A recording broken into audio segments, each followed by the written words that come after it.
De onde surge um serial killer? De onde é que eles vêm? Nesse vídeo eu vou falar sobre a psicologia criminal e os assassinos em série e como um se forma.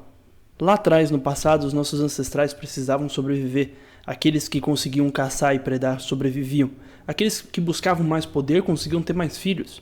E entre esses, ter uma baixa empatia, não se importar com os outros, ajudava a tomar decisões mais difíceis, muitas vezes ajudando todo o grupo a sobreviver. Então, apesar de a empatia ter ajudado os grupos a sobreviverem, alguns indivíduos não terem empatia podia ser proveitoso no geral. E assim, genes que incentivam a predação, a baixa empatia e a busca por poder sobreviveram, pelo menos em algumas pessoas. Aqui temos a imagem de um caçador que busca a fama e a honra. Então, quando um casal se une, uma combinação única de genes ocorre. Não é que exista um único gene que cause o assassinato em série.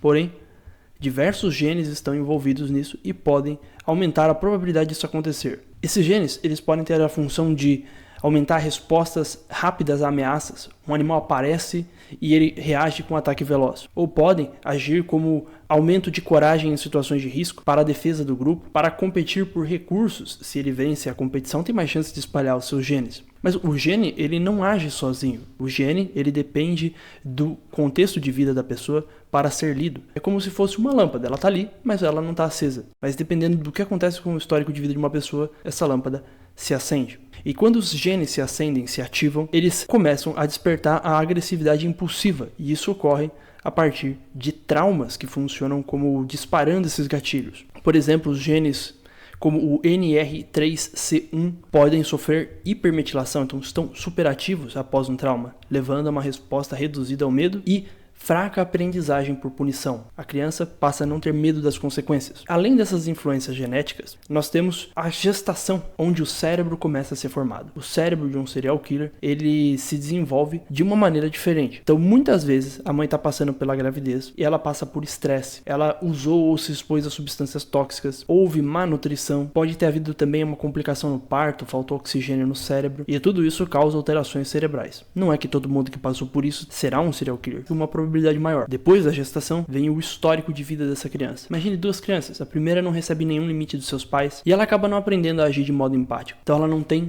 limites. Já a segunda possui cuidadores imprevisíveis. Em um momento tratam ela bem, no outro podem punir ela por nada, sem explicar exatamente o motivo. Essa criança sofre de negligência emocional. Ela não aprende o que é o afeto e o que é a conexão com o outro. Ela não sabe que isso é algo bom. Isso não se torna recompensador para ela. Ela pode sentir raiva e começar a fantasiar com a violência. E a fantasia se torna uma forma de satisfação. Aos poucos, esses pensamentos tomam forma, até que o primeiro assassinato ocorre, mesmo que seja de um animal, e se esse ato foi prazeroso, ele busca repetir isso cada vez mais e de modo mais elaborado. Imagine que esse ato não foi imediatamente punido, e que as condições para um novo crime estavam ali, como um semáforo verde dando a permissão para ele continuar. Os vizinhos não se conhecem, as vítimas estão invisíveis, o cenário está todo montado para que tudo se repita, e o criminoso aprende, e os crimes se tornam cada vez mais complexos e elaborados. E assim, um homicida começa a se tornar um assassino em série. Se essa pessoa teve dificuldade de se integrar à sociedade, ela pode se integrar a grupos também marginalizados. Gangues, grupos extremistas podem incentivar os atos de violência como um rito de iniciação ou uma prova de valor em um ambiente que é propício para os primeiros atos de crueldade. Talvez esse comportamento sombrio mostre o lado obscuro da sociedade e não se importa com o sofrimento,